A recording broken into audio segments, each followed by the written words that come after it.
Bonjour à tous, bienvenue pour cette première Health Quest chez SportQuest. Le but de cette vidéo est d'utiliser un domaine de compétences ainsi que des connaissances pour les appliquer à une situation particulière et nouvelle. Je parle de celle du Covid-19 que nous sommes en train de vivre actuellement et qui est stressante pour plusieurs facteurs. Elle met en jeu notre santé, il y a une grande part d'incertitude et il peut aussi y avoir le stress et la peur de la contagion. À travers cette vidéo, nous allons parler des émotions, du stress et de sa régulation. Dans la situation actuelle, nous pouvons tous jouer notre rôle de citoyen, mais nous pouvons aussi faire en sorte de la faire passer plus facilement et de l'utiliser pour apprendre à mieux se connaître.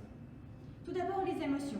Les émotions sont des réponses affectives qui sont une réaction face à une situation particulière. Elles ont donc toujours une cause. Il existe des dizaines d'émotions et parmi elles, le stress. Le stress est une émotion en général perçue comme négative ou un limitateur d'action. Le stress engendre généralement deux types de réponses. Une réponse physiologique, des tremblements, mains moites ou confusion mentale, et une tendance à l'action, c'est-à-dire un certain type de comportement qui en découle. Dans le cerveau, on observe aussi une réaction spécifique dans certaines structures face au stress ou à la peur. Il y a une suractivation dans le système limbique ou cerveau reptilien et dans une structure particulière qui s'appelle l'amygdale qui agit comme un système d'alarme. Et face à cette suractivation, on observe une réaction du cortex préfrontal qui a un rôle d'inhibiteur ou de calmer cette suractivation. Plus l'activation est forte et plus il est difficile pour le cortex préfrontal de la réguler. Donc chez tout le monde, le stress met l'organisme à l'épreuve. Pour réguler son stress, on peut utiliser le modèle du traitement de l'information pour illustrer avec un stimulus, donc le stress, qui entraîne une réponse, donc un certain type de comportement. Ce modèle a été mis en place par un psychologue Skinner dans les années 30, mais il est un petit peu réducteur par rapport aux compétences réelles de l'être humain.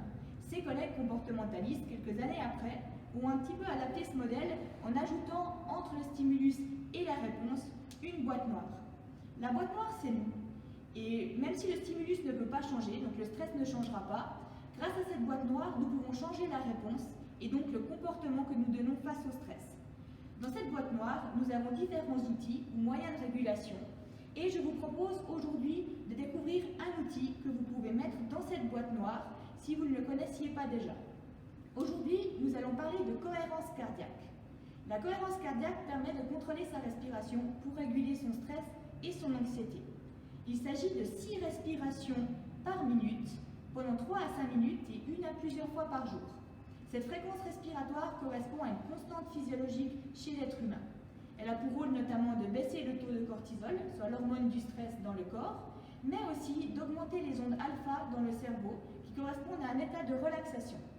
Ce que je vous propose maintenant, c'est de mettre cette technique en pratique. Alors suivez-moi, nous allons trouver un endroit calme et un environnement sans stress.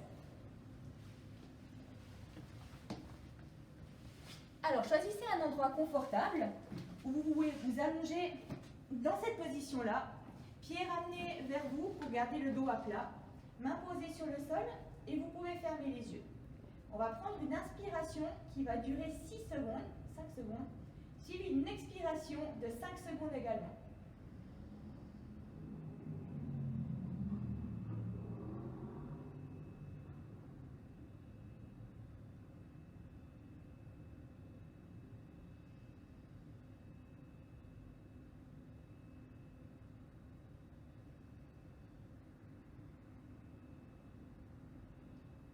Voilà. Ce que je vous propose, c'est d'utiliser cette technique chez vous, donc de répéter ces 5 secondes d'aspiration suivies de 5 secondes d'expiration 6 fois par minute, pendant 3 à 5 minutes et plusieurs fois par jour, et chaque jour, de manière régulière, et de laisser vos commentaires en bas de cette vidéo avant de vous proposer une prochaine Health Quest.